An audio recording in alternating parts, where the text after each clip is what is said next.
Well, the hardship, my whole life was hardship. And to some degree, I try and make sure my life retains some degree of hardship. I left America when I was around 9, and I lived in Luton until the age of 26-ish. But I was kickboxing, right? My fight gym was there, and I was fighting from there before I finally managed to get out.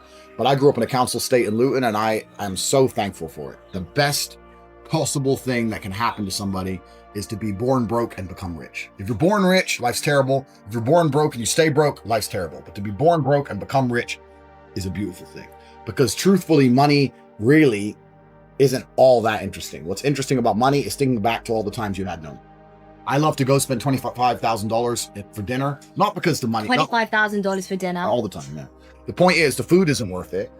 And it's not worth 25 G's, but the whole fun of it is just thinking back to when you never had 25 grand in your life. I never had any money in my savings account. I was completely flat broke. So it's the juxtaposition that makes it interesting. There's no light without dark. So I love the fact that I was poor. Those are some of the, in some ways, they were some of the happiest times of my life. Life was simpler back when I was poor. I'm not going to buy into more money, more problems. I'm not going to say that being rich isn't fantastic, because it certainly is. However, when you're broke, you have a very simple, singular focus, which is what it should be, just to make more money. But now my focus is more spread out, because I really do not need to make more money. Many people out here, especially men, are not prepared for wealth. And when I say they're not prepared for wealth, they haven't been through the struggle that's going to allow them to become a man of caliber before they find money. They haven't done the running to the fish stall, running to the gym, getting punched in the face for money. They've never done that. So what happens when a 19-year-old kid catches a crypto pump on some junk like Shiba? Now he's a millionaire, fine. But a few things have happened. First, his ability to work hard has now been destroyed. He'll never work hard again, right? Because look how much money he made with blind luck. You think he's ever going to go out there and get a job and take a pay of 50 grand a year and really dedicate? Never. Even if he lost all that money, the only thing he could ever think to do is to just try and get another pump. Mm-hmm. He's a gambler now. He's effectively a gambler for the rest of his life. So his whole work ethic's been decimated. He has no caliber. He's no character, right? He's got money, but money is nothing more than an amplifier. Money doesn't change who you are. And the problem with most of these crypto dorks is that they were dorks and now they're rich dorks, but you're still a dork. I'm still a dork. Yeah, money is just an amplifier. I'll give you an example. Lambo pulls up. Yeah. Nerd gets out. Now he's a super nerd. Oh, some tech dork. He has Lambo. Who gives a shit? He's a nerd. Lambo pulls up. Big man gets out. Now he's a mafia boss. So my point is that they've missed so many lessons on the path to wealth that wealth used to teach. This is why women used to respect money so much, not just for the money, but you knew you were talking to an ambitious, connected, smart, intelligent man. Yeah. Now you can meet a man with money and he's none of them things. You think money makes you something? Money doesn't make you anything, especially not in the harsh reality of Earth. And the real harsh realities of Earth, bravery makes you something, not your money. Your MetaMask ain't gonna save you if some dude rolls up on you with a blade and decides to stick it in your fucking neck. It's garbage. So these men aren't men. They're amplified dorks. I spent my entire career getting punched in the face. I had 87 professional fights. And for the majority of those fights, I didn't even make any money. It's a couple grand, maybe. I was flying around the world to fight some crazy Kazakh in Armenia for like 6-7 G's, coming out with my hand broken, my face busted up.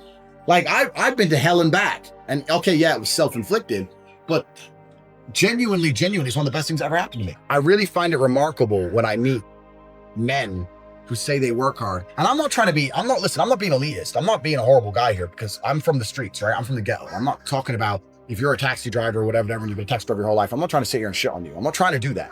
I'm saying that, especially if you're a younger man and you have access to the internet and you're paying attention to things that are going on in the world and you do your studying and you're not hard to do some work, blah, blah, blah. If you're not afraid of work, I find it amazing there's guys out here who are still broke. Really? How can you be poor in the modern society that we live in? Like, there's money everywhere. There is. It's literally everywhere. Like, so when I see a dude, he's like, oh yeah, man, I'm broke, da, da, da. I just look at him and go, you're not trying hard. You're not trying hard. Yeah. You're simply not trying hard. I can do it from a single mother, effectively, from a Luton council estate to ultra high net worth individual. The unfortunate reality about money is that you are competing. So it's player versus player. It's like anything in the world. If you want that beautiful girl, so does everyone else. You have to win the competition.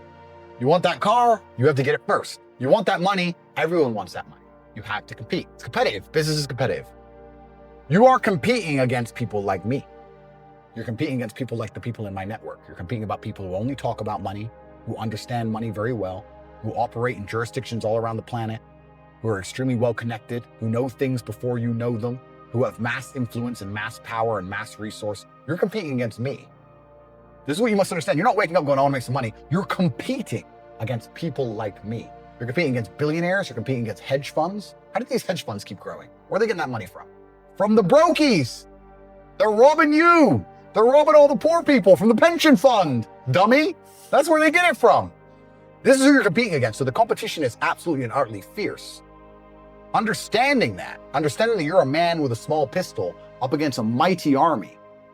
If you want to add a little bit of laziness on top, you're fucked. So when I say people are lazy, they go, I'm not lazy. I work hard every day. You work 8 hours a day? You work eight? The fuck? If I'm awake, I'm working. I'll be driving my Bugatti Chiron through Dubai, working. I'm texting at the same fucking time. I don't take a second off. I don't take a minute off.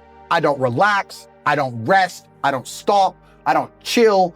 None, ever. I'm either asleep or at work. That's it. You drive down a street in London, you're driving past trillions of dollars. There's money everywhere. It's all around us. When I was broke, I thought that the world was broke. I thought that there was no money. And then I got rich and realized that I was completely and utterly wrong. There's so much money. It's everywhere. If I go to try and buy a plane or a jet, they're always sold out.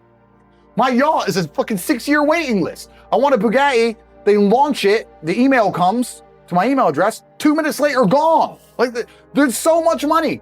If I want a diamond watch or a $1 million watch or $1 million Rolex, you can't get this stuff. There is so much money out there. Once you get to a certain echelon, you realize there's money fucking everywhere.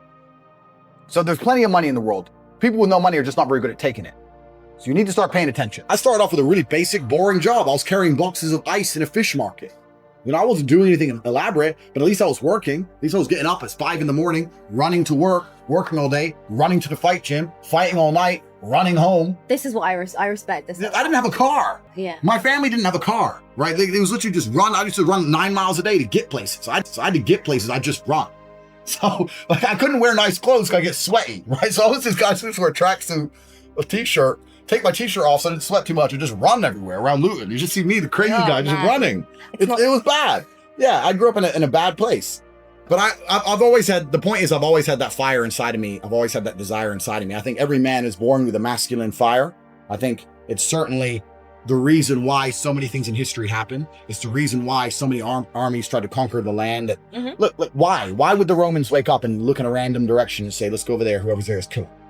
That's inside of men. There's something masculine about conquest, right? That fire has been dampened. It's been dampened by distraction and consumption and all these things. But for me, I think the fact that I was so broke, I couldn't really distract myself. I couldn't consume anything. I couldn't buy anything. Like, so what do? It was either a life of crime or a life of punching people in the face and getting paid for it. So I chose to get paid.